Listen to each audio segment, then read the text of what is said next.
Stressful situations, anxiety, work pressure, relationship issues, coping with loss and loneliness are all part of life and affect us at different times. Life has a way of throwing challenges your way, sometimes when you least expect it. It is easy to turn to food for comfort, or develop an aversion to food, or develop unhealthy eating habits. This is called emotional eating and affects many people irrespective of age and gender. However, women tend to be more affected by it. Being aware of when you are developing unhealthy eating habits as a response to a stressful stimulus is key to avoiding and falling into this loop. If this rings a bell, do stick until the end of the video as we discuss how to overcome this.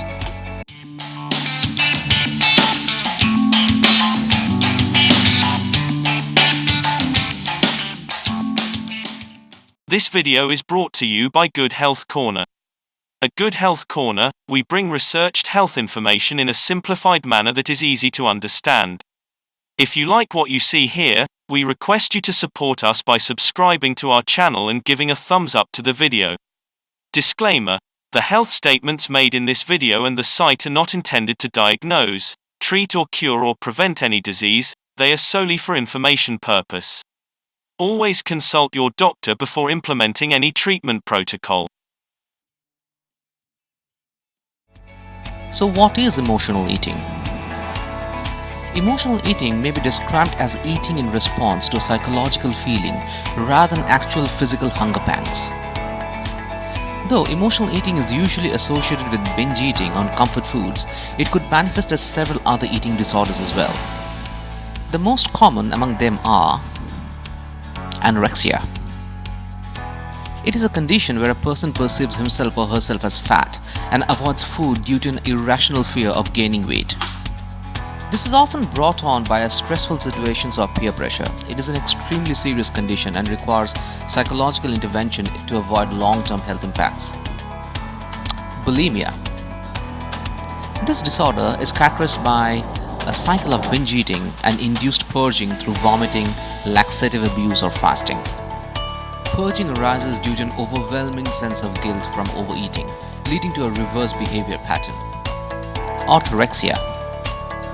A less-known condition that manifests as an obsession with exercise and eating healthy food. It is different from anorexia as the obsession in this case is having a healthy body to the point of avoiding a large group of foods perceived as unhealthy, and hence depriving the body of essential nutrition. Binge eating. The most common form of all emotional eating is binge eating on comfort foods, and usually this is triggered as a response to stress. This is often the cause of unhealthy weight gain and obesity as well. While other forms of emotional eating would require professional psychological intervention, but binge eating is something that can be healed through mindful eating and making lifestyle changes. So, let us understand this a little bit more. So how does emotions affect your eating habits? Emotions are strongly linked to eating habits, and one can quickly form an unhealthy eating pattern. Stressful situations trigger negative emotions. It is easy at such times to reach for comfort food as a feel-good response or distraction from the problem at hand. Here are some examples of life situations that can trigger binge eating as a coping mechanism. For example, major life events, financial distress, job loss and work pressure, coping with the loss of a loved one, relationship issues, loneliness and depression, coping with illness in the family, sense of insecurity at work or in relationships. The kind of foods we crave in such situations are usually those high in sugar and carbohydrates, like ice creams, colas and junk food.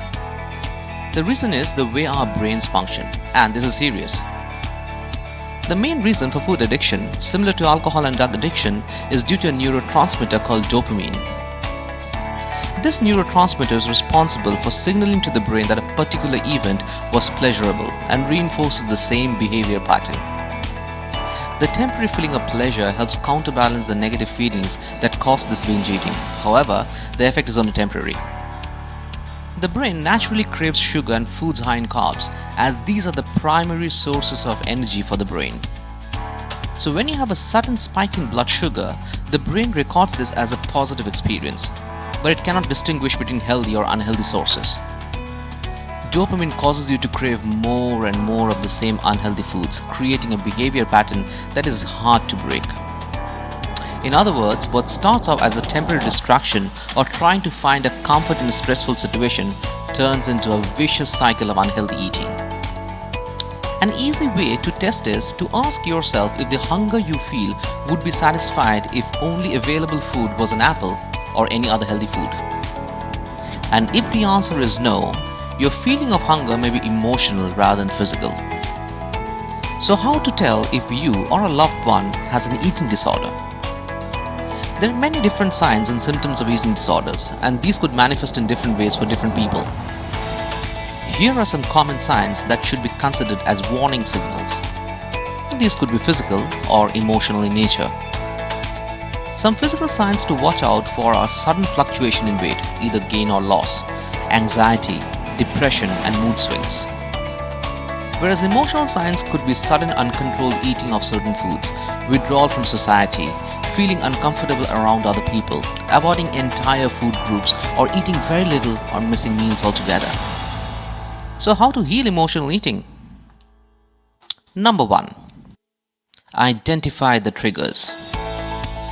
The first step is to become aware of the emotion that triggers binge eating. So is it anxiety, nervousness, feeling stressed out, or simply boredom and loneliness making you want to turn to food for comfort and fill a void? Becoming more aware of what triggers you will help make conscious efforts to fix the root cause of the problem rather than simply finding a short-term solution. If the trigger is anxiety, practicing breathing techniques could help to manage this emotion. If the trigger is stress, taking up stress management activities such as yoga or meditation could help. Or if the trigger is boredom, taking up a new hobby or finding a new interest could be a way to take your mind off from food cravings. Number 2. Avoid stocking up on unhealthy foods. The more you have your fridge or pantry stocked with high sugar, junk food or colas, the easier it is to give in to the urge to turn to these, being readily available and accessible. For example, if you need to make a trip to the supermarket every time you have a craving, it is more likely that you would want to compensate with a healthier option available at hand. The time and effort needed to make the shopping trip may act as a deterrent to giving in to a food craving immediately. The longer you wait, the emotion is likely to pass or become less strong, automatically giving you a window to get in touch with your feelings and dealing with them rather than reaching out for comfort food. Number 3. Practice mindful eating. The stress of a modern lifestyle coupled with working from home means we end up eating whatever is readily available, often in front of the TV or the laptop. Eating without paying attention to the body's satiety signals, eating without savoring the food that you eat, or not paying attention to what and how much you're eating is more likely to cause overeating. Easier said than done, but practicing mindful eating is an essential step to listening to your body's hunger signals and not confuse it with an emotional trigger. For example, a few practical ways to do this would be: eat away from the TV, laptop and other distractions. Find time between work and household chores to sit down at the table and savor the food that you're eating. Try to eat with family members, friends or colleagues, as it's a great way to connect and make you mindful of what you're eating instead of rushing through your meal at your work desk. Eating slowly and mindfully will help you to understand when your body signals that it is full. This will help to reduce the chances of overeating. Number 4. Eat a healthy balanced diet at regular intervals. A balanced diet consists of various food groups, mainly carbohydrates, proteins, fats, vitamins and minerals. It is important to eat balanced meals at regular intervals to combat sudden urges to binge on junk food. If you're already feeling full, you are less likely to overindulge in junk food. Number 5. Keep a food diary and maintain a log of your daily intake. Keeping a close track of what you eat helps to keep you accountable to yourself. Modern fitness apps are also helpful in maintaining a record of what you eat during the day. This can help you understand what you were feeling at times when you gave into binge eating. The next time you feel that way, you're more likely to make better choices than giving into the impulse immediately. Number 6. Make exercise a part of your life. Exercise has a profound impact on your health and long-term physical and mental fitness. In addition to increasing circulation, building stamina, and helping weight loss, exercise has excellent feel-good benefits as it releases hormones called endorphins. These help to combat stress, depression, mood swings, and help you feel happier. You are less likely to give in to emotional eating when you're feeling good. Exercise also helps you to rewire the brain and break the cycle of food cravings by helping you make better food choices. Any form of exercise is good for your interest and fitness levels, whether walking, running, dancing, swimming, or yoga. Number 7. Pick up a new hobby or interest. If your emotional eating trigger is boredom or loneliness, doing something new could be a great way to keep busy and fight this trigger. Finding a new hobby or interest could have a tremendous therapeutic effect by diverting your mind away from food. It could really be anything from reading, gardening, volunteer work, joining a dance class, or a book club. Also a great way to make new friends, connect with people, and discover yourself.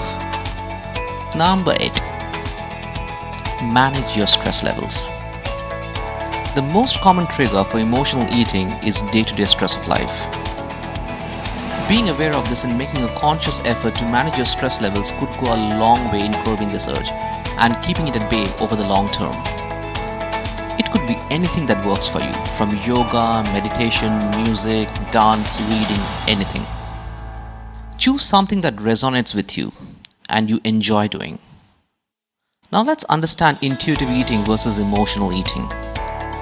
The concept of intuitive eating is gaining prominence lately versus the very calorie-restrictive diet approach to food. As the name suggests, this implies having a healthy attitude and approach towards food.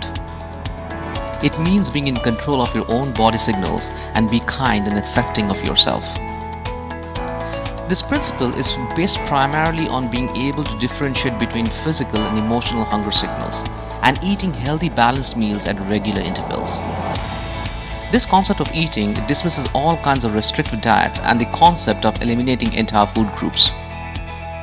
On the other hand, it focuses on including all kinds of food in your diet, however, in moderation and only as much as your body needs to feel nourished. Intuitive eating is based on the following 10 basic principles. Reject the diet mentality. Honor your hunger. Make peace with food. Challenge the food police. Discover the satisfaction factor. Feel your fullness. Cope with your emotions with kindness. Respect your body. Move your body and feel the difference. And honor your health. Research on this subject is still at a nascent stage, and more evidence-based research is needed to determine the health benefits behind the principle of intuitive eating. One of the benefits of intuitive eating is that people have reported better psychological health and can break the emotional eating habit. Though intuitive eating is different to mindful eating, but encompasses mindful eating as one of its principles. So, summing up. So it is possible to break the emotional eating habit through the suggestions provided. However, if you still feel that you cannot do or keep getting back into the same cycle, it is recommended to consult a doctor for professional intervention. Hope you have enjoyed this video. If you'd like to see more such videos, we recommend you to subscribe to our channel and give a thumbs up to this. A little bit of encouragement from you will go a long way for us. Thank you, and we hope to see you again.